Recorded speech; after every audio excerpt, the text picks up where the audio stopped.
गावात कोणीतरी अफवा पसरवली, गाव सोड तरच तुझी प्रगती होईल. सोडलं पाहिजे, गाव बाहेर गेलं पाहिजे, समाज बघितलं पाहिजे, पण त्यानं जास्ती सिरियसली घेतलं की काय तर माहित नाही. गाव सोड तरच तुझी प्रगती होईल. मग काय गाव सोडण्याच्या नादात काही लोक पुण्यात गेले, काही लोक पिण्यात गेले आणि काही लोक गायच्या चुन्यात गेलो. पण जे शहरात गेले, मोठमोठ्या शहरात त्यांनी घरं बांधली, मोठमोठी बिल्डिंगात आणली, त्यांनी परत कधी गावाकडे बघितलंच नाही.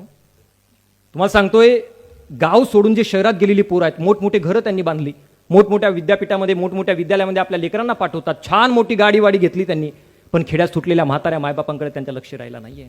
तुम्हाला माहित आहे, शहरात राहणाऱ्या पोरांना आपल्या म्हाताऱ्या मायबापांची, खेड्यातल्या मायबापांची आठवण कधी येते? तर सुनबाईची डिलिव्हरी झाली की नातवांना सांभाळायला कोणी नाही म्हणून खेड्यातल्या मायबापांची आठवण केली जाते.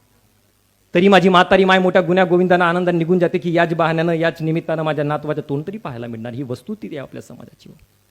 आज लहान लहान लेकरं जराशी मोठी झाली, ओटांवरती मिसरूळ फुटायला लागलं की ते मायबापांना प्रश्न करतात, काय कमवून ठेवलं म्हणे आमच्यासाठी, काय केलं म्हणे आमच्यासाठी. मी इकडे सांगली जिल्ह्यामध्ये होतो, कार्यक्रमाच्या निमित्तानं बसस्टँडला बसून होतो.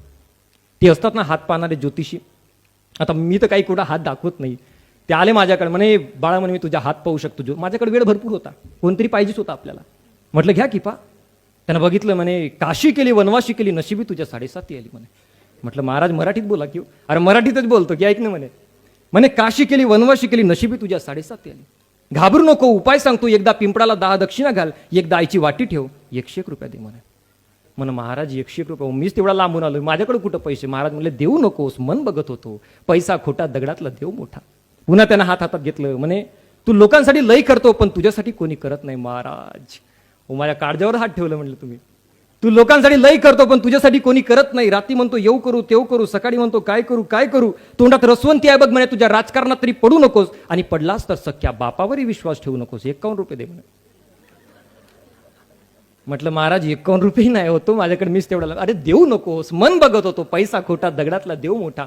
मग शेवटी त्याला राहवलं नाही, त्याला पैसेच पाहिजे होते की. तो म्हणला आई शपथ खरं सांगतोय, खोटं सांगत नाही, पंढरपूरहून आलोय, तुळजापूरला चाललोय, तुझ्या नावानं आईला तेलवाईन 21 रुपये तरी दे म्हणे. म्हटलं महाराज 21 रुपये नाही, 11 रुपयात म्हणे. म्हटलं 1 रुपये आहे म्हणे, 1 रुपये नाही. म्हटलं त्या महाराजांनी मला त्या दिवशी आशीर्वाद दिला, कोणता? तू बाळा जा म्हणे, अख्खा महाराष्ट्र फिर, भारत फिर म्हणे, तो शनी तुझ्या काही बिघडवू शकणार, ज्याच्या खिशात 1 रुपये नाही तो शनी तरी त्याचा काय बिघडवणार म्हणे. त्या दिवशी मला एक गोष्ट लक्षात आली की बघा, काही लोक ज्योतिषशास्त्रावर विश्वास ठेवतात, काही लोक ठेवत नाही. मी तर जनरली ठेवत नाही. छत्रपती संभाजीराजे असे म्हणाले होते, मनगटातली ताकद संपली की माणूस हातामध्ये भविष्य शोधायला निघतो. त्या मनगटातली ताकद कधी संपू देऊ नका. आणि बघा, त्या निसर्गानं, त्या भगवंत परमेश्वरानं, तुम्ही ज्याही देवाला मानत असाल, ज्याही धर्माला मानत असाल, त्या निसर्गानं प्रत्येक लेकराला 2 ज्योतिषी ऑलरेडी देऊन ठेवला आहेत. तुमच्या मनातलं जाणणारी तुमची आई आणि तुमच्या भविष्य ओळखणारा तुमचा बाप, हे जगातले सगळ्यात मोठे ज्योतिषी, लक्षात ठेवा. जगातले सगळ्यात मोठे ज्योतिषी. आणि आम्हाला त्या मायबापांचं प्रेम पहिल्यांदा समजून घेता आलं पाहिजे, त्यांना समजून घेता आलं पाहिजे. जिवंतपणी आम्हाला आमच्या आईचे प्रेम लेकरांना कळत नाही हो, त्यांना सांगावं लागतं. माझा एक मित्र आहे, लहानपणी असताना त्याची आई वारली, 4थ्या वर्गात होता तो, आई वारली. लेकराला आईचं प्रेम कमी पडू नये म्हणून बापानं दुसरं लग्न केलं, पण त्या सावत्राईनं कधी त्याला आईचं प्रेम दिलं नाही. प्रत्येक सावत्राई सारखी नसते, पण त्याच्या बाबतीत सगळं उलटं होतं. वर्षभरामध्ये तिला तिचं मूल जन्माला आलं, तिनं आपल्या लेकराला गोडदोड चारलं, पण आपल्या त्या सावत्रपुराकडे जरा सुद्धा बघितलं नाही. तो मुलगा माझ्या वयाच्या एक दिवस माझ्या जवळ बसला आणि म्हणाला, दादा म्हणे, ज्याला आई असते त्याला आईची किंमत नसते, मला कोणीतरी विचारून बघावं की आईची किंमत काय आहे. दादा म्हणे, ज्या आठवड्याला मी माझ्या पैशांनी बाजार करून आणतो, त्या आठवड्याला मी माझ्या सावत्राईला हक्काने म्हणू शकतो म्हणे की आई मला ही भाजी नको, मला ती भाजी बनवून दे.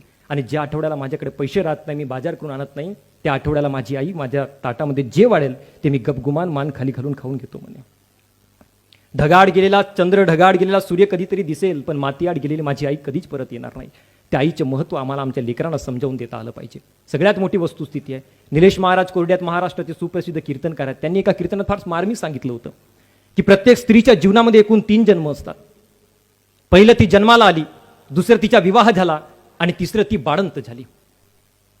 आणि बाळंत या शब्दाचा जर तुम्ही विग्रह कराल, त्याचा जर तुम्ही अर्थ जर समजून घेण्याचा प्रयत्न कराल, तर बाळ होताना यदा कदाचित तिचा अंतही होऊ शकतो. ही प्रक्रिया म्हणजे बाळंत आहे, लक्षात ठेवा. साधं काम नाहीये एका लेकराला जन्म देणं.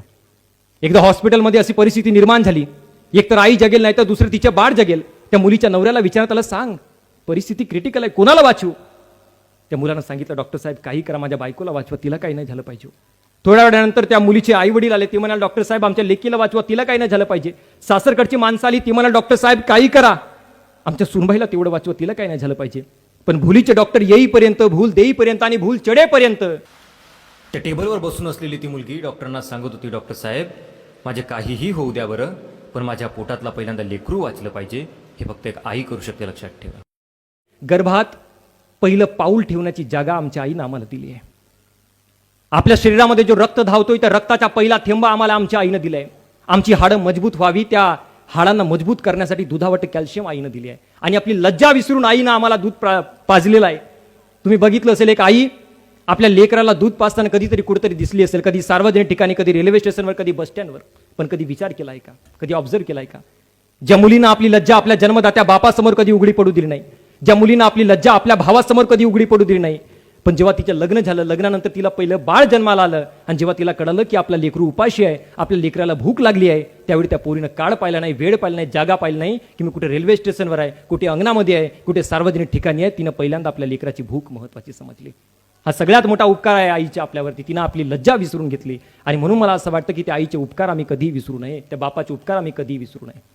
आज शोकांतिकेची गोष्ट अशी की एक म्हातारी माय आपल्या 4 लेकरांना सांभाळू शकते, एक म्हातारा बाप आपल्या 4 लेकरांना सांभाळू शकते, पण 4 लेकरं असूनही 2 म्हाताऱ्या मायबापांना सांभाळू शकत नसतील, ती सगळ्यात मोठी व्यथा आहे आपल्या समाजाची.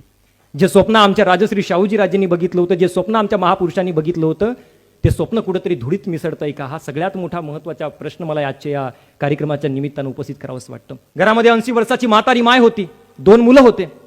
दर दिवशी मुलांमध्ये भांडणं व्हायची की नाही, हिला माझ्याकडे ठेवू नकोस, मोठा भाऊ म्हणायचा हिला माझ्याकडे ठेवू नकोस. मग 80 वर्षाच्या म्हाताऱ्या आईनं नेमकं जावं कुठं? कोर्टामध्ये केस दाखल केली मोठ्या भावानं. जज साहेबांनी निकाल दिला. म्हटलं काय निकाल देऊ याच्यावर? मग त्यांनी म्हटलं एक काम करा, महिन्यामध्ये 30 दिवस असतात म्हणे, एक काम करा 15 दिवस हिला मोठ्या भावाकडे ठेवा आणि उरलेले 15 दिवस लहान भावाकडे ठेवा.